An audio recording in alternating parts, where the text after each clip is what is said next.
ရန်ကုန်မြေချောင်းများရေတံဇာတညဉ့်ဉန်းမှုမဖြစ်ရေးရေစိုးတန့်စင်စိတ်များတိုးချဲ့တိဆောက်ပြီးရေစိုးများတန့်စင်ဆွန့်ပစ်လျက်ရှိနေတဲ့ဆိုတဲ့အကြောင်းအရာကိုမျှဝေပေးခြင်းပါတယ်ရှင်။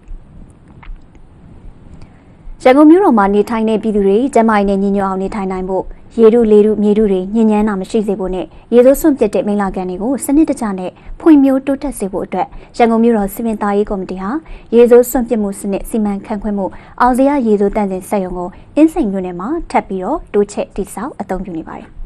အဲ့ဒီစက်ရုံဟာအင်းစိန်မြို့နယ်အောင်စရတရာအနီးလှိုင်မြေကမ်းနဲ့ကက်ရက်တိဆောက်ပေးထားတဲ့အတွက်ကြောင့်မယန်းကုန်း၊လိုင်း၊ကမာရွတ်၊မြောက်ကလာပါမင်္ဂလာတုံလှိုင်သားရနဲ့ရွှေပြည်သာမြို့နယ်တွေကထွက်တဲ့မိလာရေစိုးတွေကိုခင်မီနီးစနစ်တွေနဲ့နိုင်ငံတကာအဆင့်မီတက်မှတ်ချက်တွေနဲ့အညီတန့်စင်ပြီးတော့မှရေကြီးတွေကိုမြေချောင်းတွေကိုစွန့်ပစ်ခြင်းဖြင့်ရေတံဇာတရင်းမြစ်တွေညဉ့်ဉန်းတာကိုကာကွယ်နိုင်မှာဖြစ်ပါတယ်ရှင်။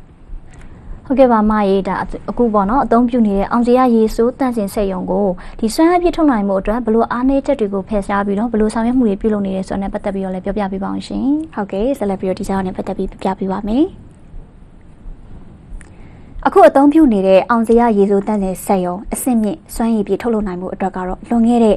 နှစ်20ကျော်ကတိစောက်အသုံးပြုခဲ့တဲ့တန်လျက်စုံရေစိုးတန့်စင်စက်ရုံရဲ့အားနည်းချက်တွေကိုဖယ်ရှားပြီးတော့အားသာချက်တွေကိုတုပနမူနာယူတိစောက်ထားတဲ့ခင်မီစက်ရုံတရုံဖြစ်ပါတယ်။အရင်ကတော့ဘူတထောင်မြို့နယ်မှာ2003ခုနှစ်ကစတင်တိစောက်ခဲ့တာဖြစ်ပြီးတော့လမ်းမတော်ကြောက်တရာပပေတန်းပစွန်တော်ဘူတထောင်မင်္ဂလာတောင်ညွန့်နဲ့ဒဂုံမြို့နယ်တစိတစ်ပိုင်းအတွက်တန်လျက်စုံရေစိုးတန့်စင်စက်ရုံကနေနေ့စဉ်လူဦးရေ2,400,000စွန့်ပစ်တဲ့ရေစိုးခါလန်ပေါင်း3.5တန်းကိုတန့်စင်စွန့်ပစ်နေတာဖြစ်ပါတယ်။